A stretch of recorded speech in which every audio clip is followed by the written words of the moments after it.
Hello, I'm Dr. Stephen Myers, and today I want to talk to you about New Jerusalem in the Old Testament.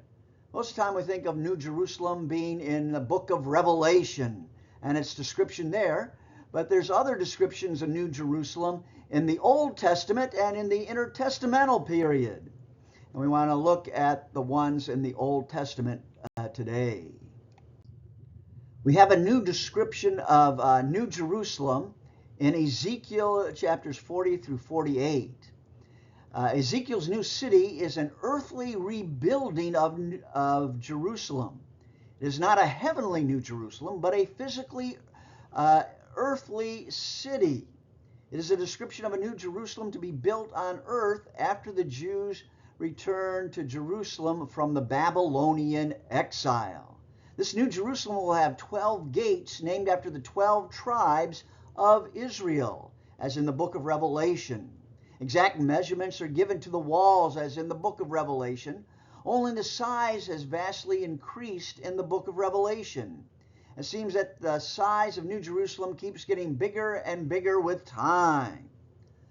So Ezekiel is ministering to the Jewish captives there in Babylon. He sees a great vision of God who is still in control. Ezekiel gives comfort and hope that a new earthly Jerusalem will be rebuilt, but only bigger and better than before. Here's an old drawing of what they thought the New Jerusalem of Ezekiel, the temple, what it would look like. We have a New Jerusalem described in Isaiah chapter 54, verses 11 and 12. And it says, "Behold, I stretch out turquoise glaze over your stones, and I lay your foundation walls with lapis lazuli, and I will make your shiny shield ornaments of red garnet, and your gates of golden beryl, and all along the top rim decorated with beautiful gemstones."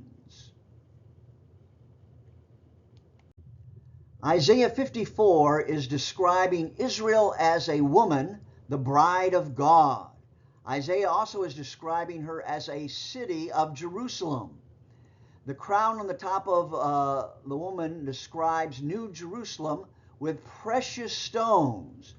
Similarly, you have Artemis, Diana in Latin, wears a mural crown depicting her crown, her temple as a crown, as does Astarte, Sybil, and others. You can see in the picture here at the very top, one there is her temple. The first precious stone that is mentioned in Isaiah 54 is turquoise. Somehow the Hebrew got mixed up and is going backwards. It doesn't seem to mix well with the English here, so I'll just have to overlook that. It may refer to the blue glaze that is put over the stone, like on the Ishtar gate. The blue represents the blue sky of heaven. This word also may mean eye makeup, which would give this phrase a double meaning, referring also to the eye makeup that the woman would wear. In this context, the bride would put it on. And it would probably be ground up malachite.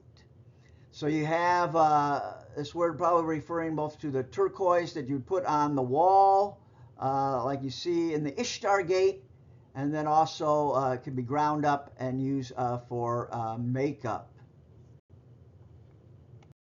Here we have an image of the Ishtar gate. The Germans excavated Babylon and took the gate all apart, brick by brick, and then brought it to Berlin and reassembled it in the Pergamum Museum. So now you can go there and see this beautiful Ishtar gate. And notice the blue, referring to the heaven. And Nebuchadnezzar boasts, the Nebuchadnezzar of the Bible boasts of making glazed brick that mimic the colors of precious stones and metals. And he says, I made resplendent like the sun. I coated the foundations of the temple with reddish gold instead of mud plaster, with lapis lazuli and alabaster, as if they were gypsum and bitumen. So this is what Nebuchadnezzar says here. The Jewish exiles from Jerusalem would be led through the beautiful Ishtar gate, which mirrors the heavenly gate. So what is on earth is supposed to mimic what is in heaven. Isaiah may have this in mind, but the New Jerusalem would be far better than the one at Babylon, built and decorated with real gemstones. The second precious stone describes the foundation of a sapphire, which is sapphairos in Greek and sapphirus in Latin, which we get our word sapphire. But it does not refer to our modern day sapphire, but in ancient times it referred to lapis lazuli, which is a very beautiful deep blue color. And you can see a picture of lapis there at the bottom. So this can be confusing. So anytime you see sapphire in the Old Testament or New Testament, it's referring to lapis lazuli. Exodus 24:10 states, and they saw the God of Israel, and there was under his feet as it were a paved work of sapphire stone, and as if were the body of heaven in his clearness. That's the King James. In this verse, God stands on the heavenly floor made of lapis lazuli. In ancient times, people thought the dome of the sky was solid, as in Genesis 1:6, and partly made of lapis lazuli. The golden flecks of pyrite in the lapis were thought to be the stars of heaven. And here we have a picture of what they thought in the ancient world there, that there was three different heavens. The lower heavens was made of jasper, not our jasper of today, but it would refer to light blue chalcedony that the lower heavens were made out of, and the stars attached to it. Then the middle heavens, or second heavens, was made out of lapis lazuli. And this is what you have where God's throne was. And the pavement was lapis lazuli.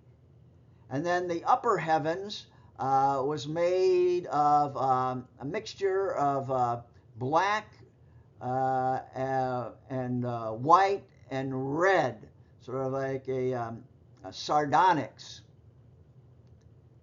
And this gives you an idea what the ancient world, how they thought of it, and it helps us understand these passages. The third stone of Isaiah 54 is probably red garnet, from the Arabic meaning bright red. Some translate this as rubies, but rubies were unknown in the ancient Near East until the 1st century AD. And it probably is describing the shiny shields on the parapets as seen in the famous relief of the Battle of Lachish, now in the British Museum. The shields on the top of the parapets would reflect the sunlight and blind the enemy, so archers on the parapets could shoot their arrows and sling their stones without being hit by the enemy. The New Jerusalem shields would be made of shiny red garnet stones. And you can see what it looks like on the right here, the garnets. And then on the left of me is the tower and the Battle of Lachish. And then above that is a close-up of the top of the tower, where you have them shooting the arrows and throwing the sling stones. And you have these shields here, they think to shine and reflect the light and sort of blind the ones below so they can't accurately shoot at them. The fourth precious stone of Isaiah 54 describes the gates made of, well, that Hebrew root there, which means sparkle or fiery glow. And it is only used once in the Hebrew Bible. In Aramaic, this word means bored or hollowed out. For what the gates of New Jerusalem are made of, Aquila, Samarcus, and the Vulgate all follow the Aramaic meaning of hollowed out.